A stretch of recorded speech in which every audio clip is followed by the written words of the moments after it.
Good afternoon and welcome to the Fredericton Chamber of Commerce Lunch and Learn webinar series. Today's topic, 10 easy steps to improve the ROI at your next trade show, is brought to you today with the support of our sponsor, University of Fredericton. And my name is Krista Ross. I'm CEO at the Fredericton Chamber of Commerce, and our presenter today is Doug Daly. Doug is Vice President of Gears Marketing in Fredericton. He joined the firm in 1999 after 20 years at the Daily Gleaner, where he was Director of Sales and Marketing. Gears is a full-service agency that specializes in trade show marketing, and Doug is going to help us learn 10 easy steps to improve the ROI at your next trade show. So, ladies and gentlemen, please welcome Doug Daly. Over to you, Doug. Thank you, Krista. Welcome, everyone. Thank you for following us today on this. So, I'd like to thank Krista and the Chamber for this today, and our great host at the University of Fredericton. It's a great facility they have here downtown. So, I've given this talk a few times in the past. Normally, when it's in a room full of people, and I encourage participation. Normally, this presentation would take over an hour, but today it's going to be a bit shorter. So I will pretend you are paying attention and laughing at my jokes. So to get started, there's so many more ways to market your business now compared to 10 years ago. However, there's still nothing better than actual face-to-face contact. Even with all the new electronic methods of connecting with people, it's hard to beat the potential selling frenzy at a trade show. Trade shows continue to be the mainstay of many companies' marketing efforts. The key to making trade shows work for you, proper planning. Go to the show that best fits your target market and be prepared.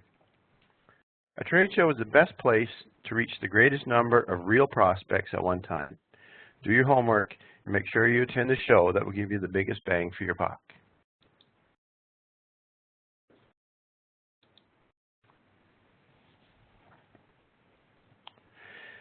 So today, our title is Trade Show Marketing, Improve the Return on Investment at Your Next Trade Show. And I think there is a function where you can ask questions, so ask away and I will answer them as we go along. So, 10 things to improve your return on investment. Obviously, choosing the right show, have focused objections and goals, do your pre-show preparations, have well-trained boothers, effective follow-up plan, have a reasonable staff schedule, effective display of booth and signage, what to give away, taking advantage of hidden opportunities, and you gotta have fun. So that's important. So choosing the right show. There are 30,000 shows globally to choose from each year, and countless regional and national shows. How do you decide on what ones to go to? Here are some things to consider. Attendees should match the profile of your target market. You have to go where your potential customers are. For instance, if you are in the renovation business or cleaning business, you'll be wanting to go to the home show. That's a no-brainer. A company like Gears Marketing Group, where we are business to business.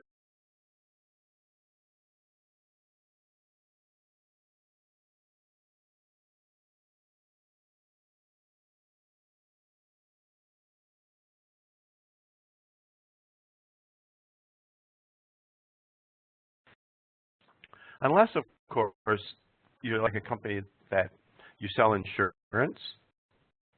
If you sell insurance, you can go to every show because everybody's a prospect. So when you choose a show, you have to focus on quality and not quantity. Trade show promoters will always say how many attendees they had last year, but you have to take into account, let's say a show had 10,000 attendees. What might not be so great for you is if a small fraction of them are your target market. So quantity is not always best. You're probably better off finding a smaller show where more of your potential customers are going to, as opposed to a big show where most of the people don't care that you're there. You have to look at the cost, of course, and your return on investment. Is this particular trade show worth it or not? You have to look at things like registration, getting a display, producing marketing material. If it's out of town, you've got travel, hotel, shipping, car rental, etc. So unless you have a huge trade show budget, don't bite off more than you can afford. Now, before you start the show, it's important to have focus, objectives, and goals. So what is the main reason you are attending the show? When you break it all down, why are you going? What's the point? Well, I think the bottom line is increasing sales and growing your business. If this is number one reason for you, put your hand up. Good. I see most of you agree with me. So the many reasons, that's you know, you have to create, before the show starts, you have to create your show objectives and goals. You know, what do you want to get out of the show? Do you want to get X number of sales? Do you want to get X number of leads? But you have to sit down and talk to your staff, share your goals and objectives, and make sure everybody is on the same page. Of course, one of the main reasons is going to the show is selling your products and services, gathering quality sales leads. Some companies consider this the most important objective. Introduce a new product or service to the market. People like something new. You will attract attention with something new, and you will have people around your booth. Another great reason is to meet your customers face to face. You know the old expression, putting a face to a name? That's crystal clear here at a trade show. And getting to know new and potential customers. That's always invaluable. And it's really important that when you're in the same room with a customer, like at a trade show, you let them see and touch your products. So if you can take products with you, take them. Give the customers a hands-on experience. Get them to touch it. Get them to use it if possible. It sure beats them doing research online about the product. So.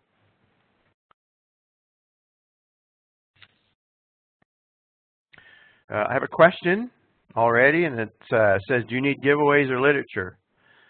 I'll get to that. It's coming up in a few minutes. Okay, I have another question. Yes, I'm already married, sorry. Okay.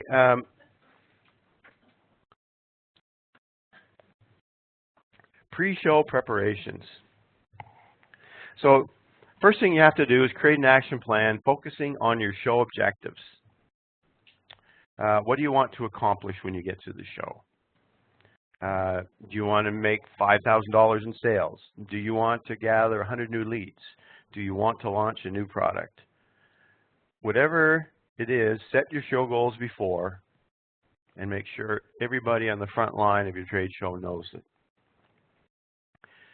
So once you've selected the right show that's for your business, you have to prepare, and prepare early to avoid headaches. You have to do your pre-show promotions. Promote the attendance at the website, or promotion your attendance at the shows at the website and through social media. If you're going to do show specials, get them set up before time. Do a mail out to existing customers to drop in and visit you at booth 127. Maybe offer them a free gift to do that. And if you have something new, run an ad in the show program or website to let people know to drop into your booth and see it. You have to make sure you have all your stuff. You have to be organized and make a checklist, especially for the out-of-town trade shows. So you have to make a checklist on flights, hotels, car rentals, booth, literature, and swag. You have to have enough clean clothes for the show, extension cords, spare light bulbs. Don't forget your phone charger, and deodorant. Don't forget that. You'll need that because people won't come to your booth if you don't have it. Just make a list. The logistics. You have to make sure the logistics of everything is nailed down beforehand in case there's a problem. You have to have enough time to get your booth there, to set it up. You have to have enough time to take it down after. I've been to shows, and it really looks bad when people are putting up their booth after the show's already started.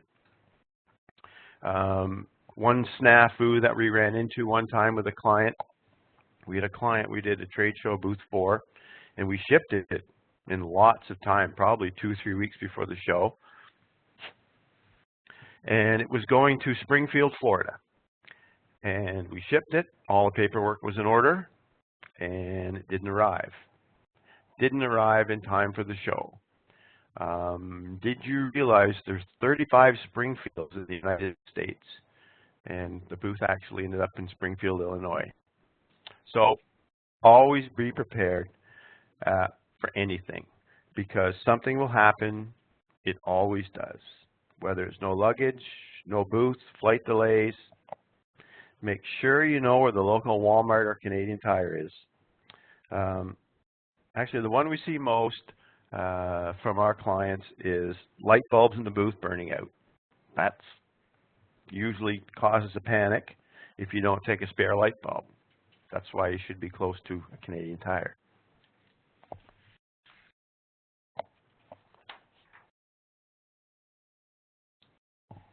Okay, part of the preparation is making sure the people who you're taking, your staff, are well trained. You got to make sure your boothers are aware of your show objectives and have some sales savvy and act professional. No offense to any receptionists or support workers in your company, but don't take them along to work your booth. Take your sales staff. It would be a shame if the hot lead of the show dropped by your booth when there's no salespeople there. You just can't let that happen. Also, good booth people, they don't eat while they're in the booth. It just looks bad. And alcohol is a big no-no as well. Boothers must be proactive, not reactive. So don't sit in the back of the booth and let it happen. You have to be out front to make it happen. You're not going to make your show gold by sitting in the back of your booth looking at your phone. So you have to move out and get proactive. Here are some scenarios for approaching potential customers. A good approach really doesn't have to be complicated. Rather, it should consist of words that you can say comfortably and honestly. In a show situation, there are 3 times when approaching is necessary. Number 1, when a visitor approaches a booth. When a potential customer approaches your booth and appears interested in something you have in the booth, it's a great opportunity to approach. Find a business-related opener that focuses on what attracted them to the booth in the first place. Like, are you familiar with our new widget? Or do you use our products now? If you're not sure where their interest lies, ask, what attracted you to my booth? Of course, all approaches should be preceded by the booth person introducing themselves first. Those are all great conversation starters. When you're conducting a demonstration, that's the number 2 thing. A demonstration attracts a lot of people to your display. When the demonstration is drawing to a close, there will be some visitors who are expressing more interest than others. You should approach the visitor who is expressing interest, whether they're expressing interest in one of these ways. Some do it verbally with positive comments and questions. Others do it non-verbally. They nod their head, lean in closer, or smile. Experience will be the best teacher when looking for positive interest. So once the demonstration is over, approach the person and ask what part of the demonstration interests you the most, or how does this product fit into your needs? Then there's the one we fear the most. What do you do when nobody stops by your booth? When the booth is quiet and visitors are not coming in voluntarily, that is your most difficult challenge.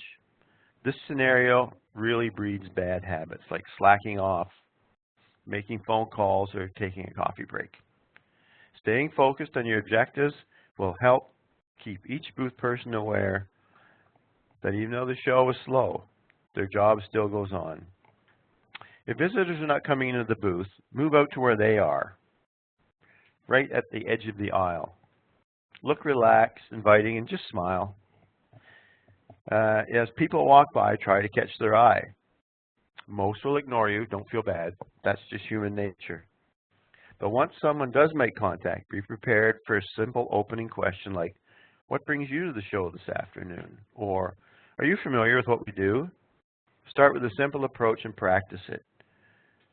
Like learning any new skill, practice makes perfect. Because at the show, you have to be the very best that you can. Now, who cares about the weather? Focus on business. So when somebody drops by your booth and starts talking about the weather, they're not a potential customer. They're just looking for somebody to talk to. And we've all seen this one, and I've been guilty about it myself. When you're out of the province at a show and someone walks up who's either from New Brunswick or was from New Brunswick, they'll stop to talk to you. They're not a potential customer either. They just want to know where you're from. And they want to know if you know Eddie from over in the Miramichi. That's just human nature. Okay, you've got to know when to hold them and know when to fold them. Sometimes people just want to talk and talk and talk and talk. When this happens, you have to know how to get rid of them. Nicely, of course. Imagine this now. You've just had an engaging conversation with a visitor. You approached, gathered your information about the visitor's needs, felt some rapport, provided crucial information that he responded positively to, and received a commitment for a follow-up meeting. Sounds pretty good, right? But there is a challenge. The visitor just doesn't want to leave. Disengaging is neither rude nor impolite, but you do have to manage your time, because while you're talking, other potential customers are walking on by.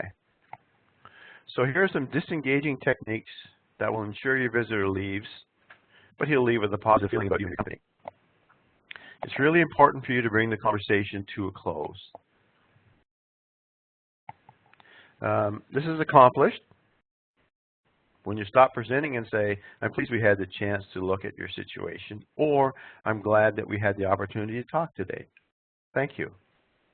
Or you can take full responsibility for the disengagement by saying, I know you are anxious to see the rest of the show, or I've already taken up.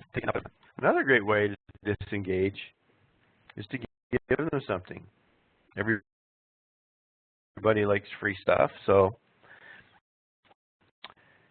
here's where you can use a conversation by saying, we've created this new promotional gift for some of our visitors. Give them what you have. You can see our website has been engraved on the side, so if you want to learn more about what to do, please visit us online. Thank you for dropping by and enjoy the rest of the show. Disengaging is hard for some people and it doesn't come naturally, but it takes practice, just like anything. But by not doing so, you could miss out on some real prospects that want to talk to you.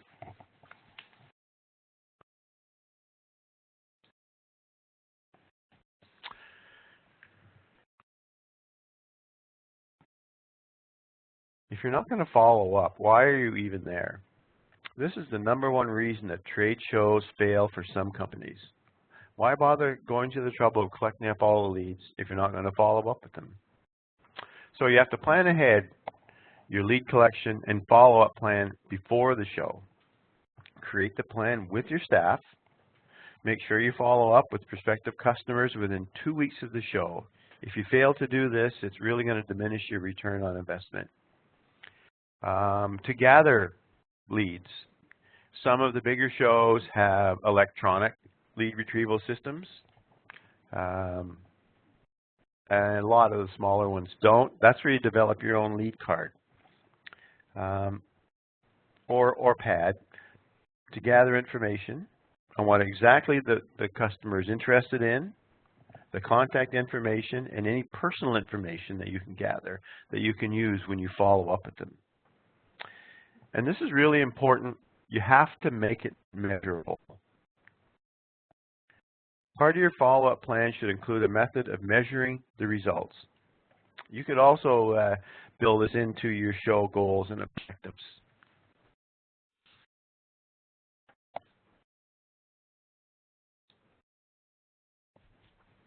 Okay, so you've got your staff there. You got them well trained, but you can't kill them. Remember, you're not a superhero. You can't be on your feet all day. If you are, fatigue will become your enemy. If you have a large booth or at a show that's really, really big, you're going to need more than one person in your booth. And it's really important to keep your staff sharp and give them lots of breaks. You and your staff should not work the booth longer than 2 hours at a time. Humans are not really built to smile and be nice for longer than 2 hours. You also, your bladder can become your enemy as well. You might be able to go 4 hours by yourself, but you're going to have to limit your fluid intake.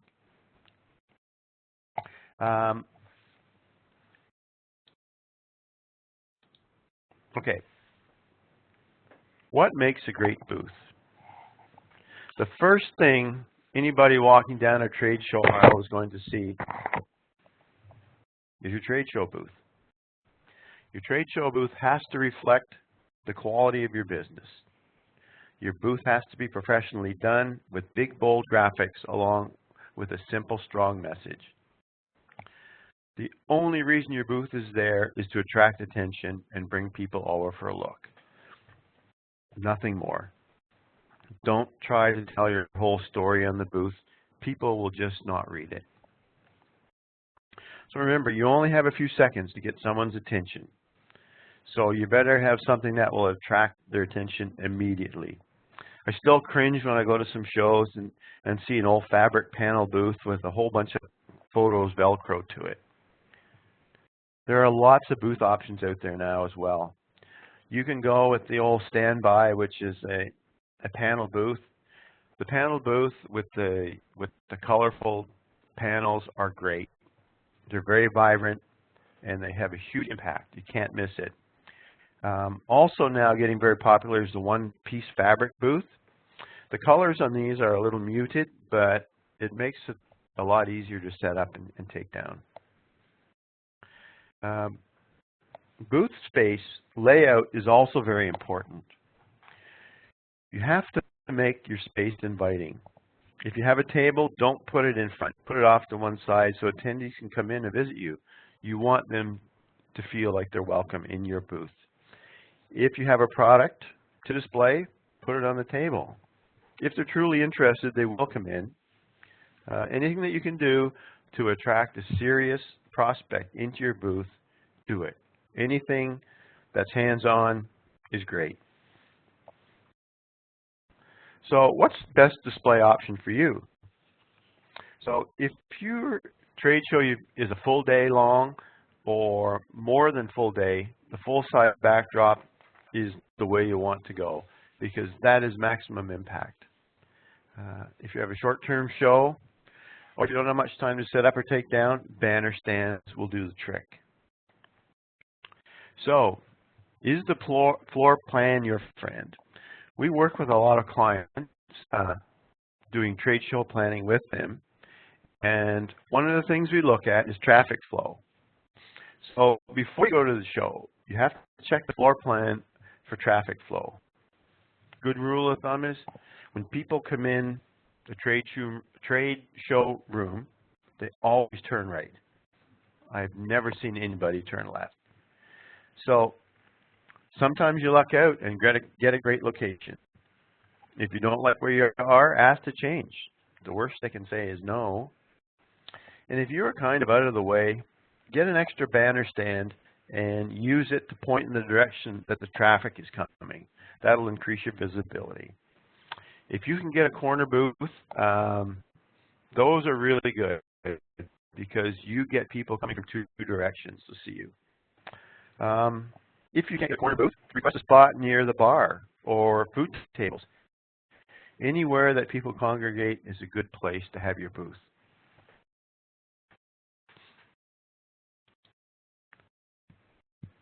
Okay, back to the question. Do you need giveaways or literature? Yes, that's a great idea.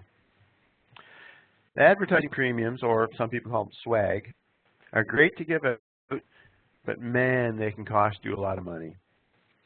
If you put them out on a front table where everybody can take one, 90% of the premiums that you put out are picked up by attendees that have no interest in your business. Get something nice. Put them away and only pass them out to people who are potential customers that have come into your booth and are genuinely interested in your product or service. Make it special. And it's all to save you a lot of money. You know, you go to a big trade show and you have $1 pens out on the table, and everybody who walks by picks one up and doesn't even stop. That dollar pen is gone, and it'll not do you any good. Give out something that people will use too. That's another big one. At one show, it was an automotive show, I saw people giving out these kits to put in your car that instruments in it to help you get out of your car if you have a rollover. I don't know many people who roll their car on a regular basis, so I really don't think that's probably a good thing to give away. But you might want to find something different that is different that no one else is giving out. Having a contest is okay too, but make it a prize that is your product. Don't just make it a fruit basket or something like that where everybody can enter. Make it a prize that's your product. That way, the only people that come into your booth to fill out a ballot are interested in what you have to sell. Same thing as the premiums in literature. Put them in your booth where people have to come in and get them. If you put them out front, everybody who walks by with a bag in their hand will take one, and they'll get dumped in the recycle bin with 50 other brochures at the end of the day. If you have a really nice corporate piece or catalog, just put one of them out on the table and write the words booth copy on the front cover. No one will take them. And hide the rest. Same as a premium. If someone is really interested, reach under the table and give them one of the good ones. That way, again, they'll think they're special. And lose the candy bowl. Why do people put candy bowls out on their booth? People are just coming over for a piece of candy. They're not there to see you. They're just looking for candy.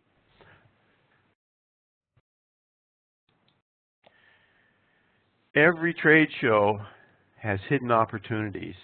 And as a good boother, you really need to tackle that.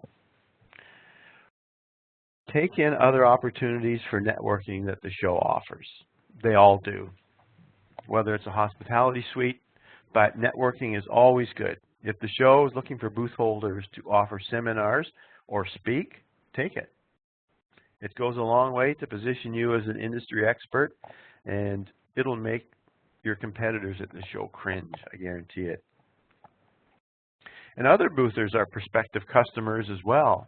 A potential client could be in the booth right next to you. It's a good rule of thumb to walk the show floor on your break and see who else is there. Meet them. You know, at Kears Marketing Group, we sell trade show booths, so That really works for us.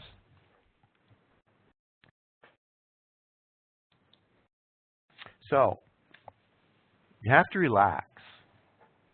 Going to a trade show and being uptight doesn't help anybody. You have to relax and have some fun.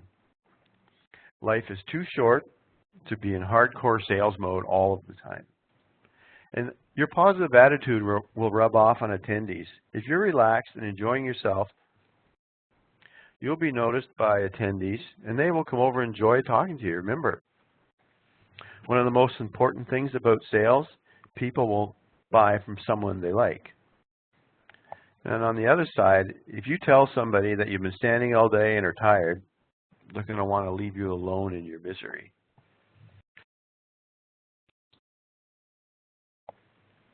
So, trade shows are awesome, if you haven't already figured that out. You can't beat a face-to-face marketing event. I know that's old school thinking, but it really, really works. And trade shows are unique because customers come to you and they actually pay to do it. So this doesn't happen very often, and it's part of what made making trade shows unique and effective. And finally, you have to leave a lasting impression. Sometimes you only have one chance to make a lasting impression. Trade shows offer you a chance to make a good impression. So really, really do your best not to waste this opportunity. So, are there any questions for me on any of this stuff? I know that I've thrown a lot at you in the last half hour, but there's a lot of great things in there that if you practice, it will make your next trade show very successful.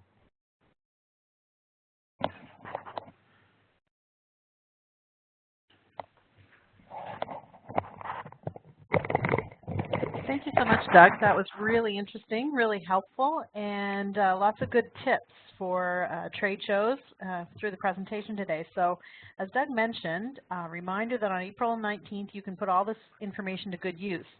The Fredericton Chamber, along with the Greater Moncton Chamber and the Chamber St. John, are hosting an annual trade show that we call the Tri-City Business Connection. We'll have 100 booths, and the event highlights businesses from our 3 communities, so it's a great chance to promote your business and make great connections. There are still some booths available, so we invite you to register for a booth if you wish, or if that doesn't strike your fancy at this time, perhaps you'd simply like to attend, because it will be great networking for those who are in attendance and a great opportunity to see what some of our members have to offer for goods and services. So you can check out the information on our Tri-City Business Connection on our website, which gives you details to register, or email us if you'd like to book a booth. So thank you so much, Doug. Once again, Doug Daly did a great job